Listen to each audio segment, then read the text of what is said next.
faire du bruit pour tous les cuisiniers qui ont préparé les plats de ce soir?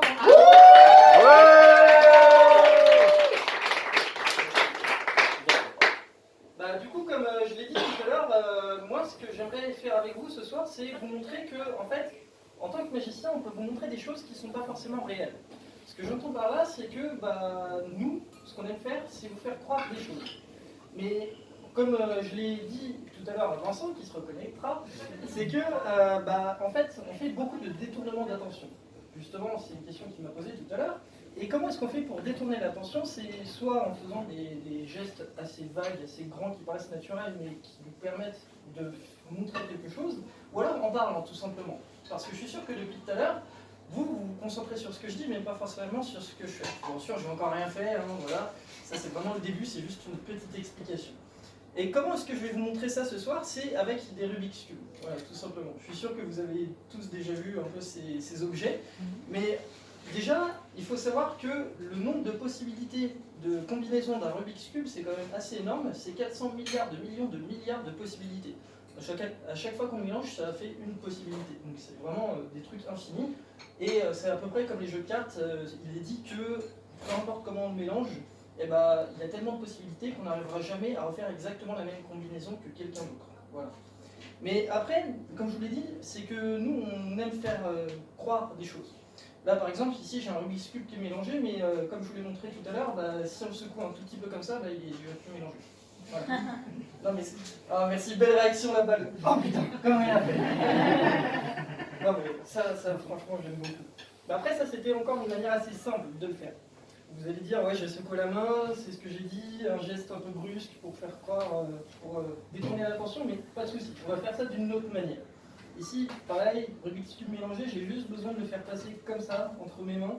On se rend compte que plus je le fais tourner entre mes mains, plus il commence à changer de position.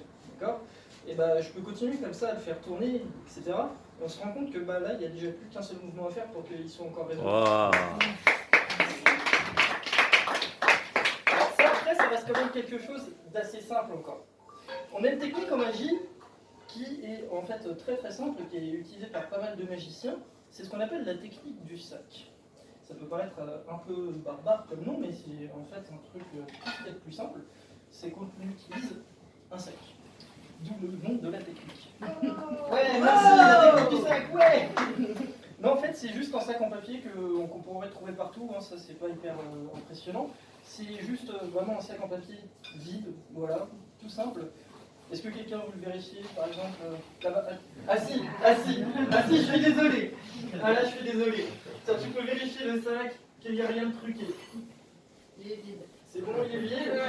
Je te préviens que ici, tout le monde compte sur toi. Si jamais ça foire, c'est de ta faute.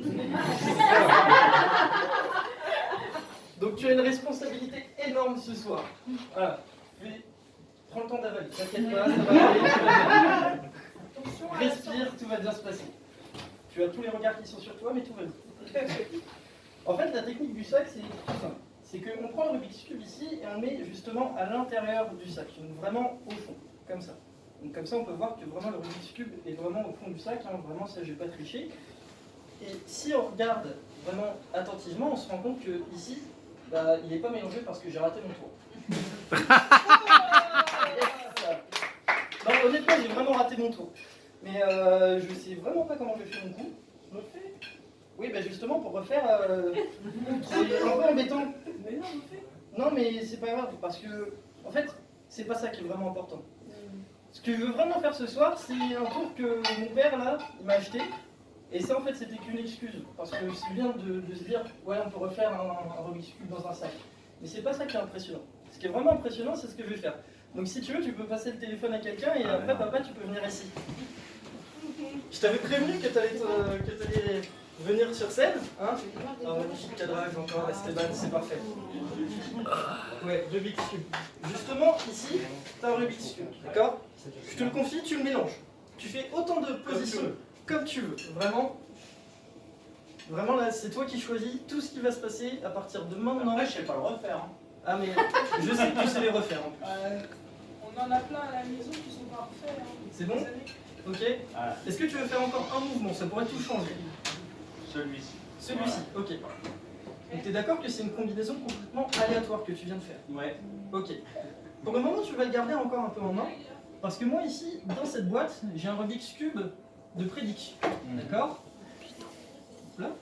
Et ce que je vais faire, c'est que je vais récupérer ce cube, et tu peux retourner à ta place. Voilà, merci. Ah beaucoup. bah c'était dur. Ouais,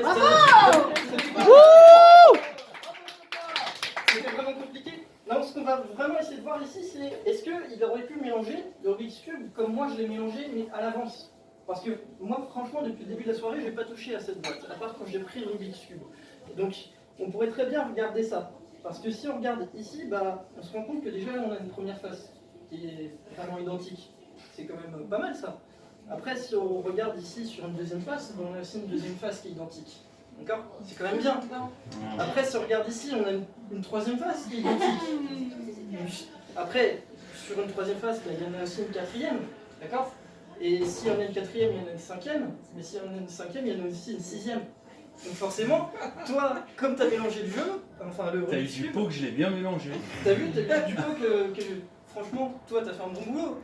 Mais ici, on peut voir que vraiment toutes les faces sont identiques. Comment il a C'est quand même encore pas mal, fait ça, ce sale gosse? Ah oui, je vais pas dormir. Mais en fait, ce que tu n'as pas vraiment remarqué, c'est que le cube que tu as mélangé, bah, comme je te l'ai dit tout à l'heure, vraiment, bah, en aucun cas, là, tu vois, il n'est pas du tout mélangé parce que là, il est déjà refait. Voilà. Et donc, bah, c'est ça que je voulais vous montrer ce soir, c'est qu'on peut faire croire des choses, et même, forcément, comme par exemple si on se rate, vraiment, là c'est vraiment une excuse, je me suis vraiment raté sur les cours, hein, je tiens à préciser, mais même si on se rate, il faut toujours savoir rebondir, et vraiment, il faut faire attention à ce qu'on vous montre, parce qu'on peut vous faire croire des choses qui ne sont pas forcément réelles, et dans la magie, c'est ce qu'on aime faire, prendre le cerveau des gens, leur retourner l'esprit, et que ça leur plaise. Honnêtement, c'est ça la magie. Donc bah, déjà, merci beaucoup à vous d'être ici ce soir, et puis j'espère que vous passez une bonne soirée.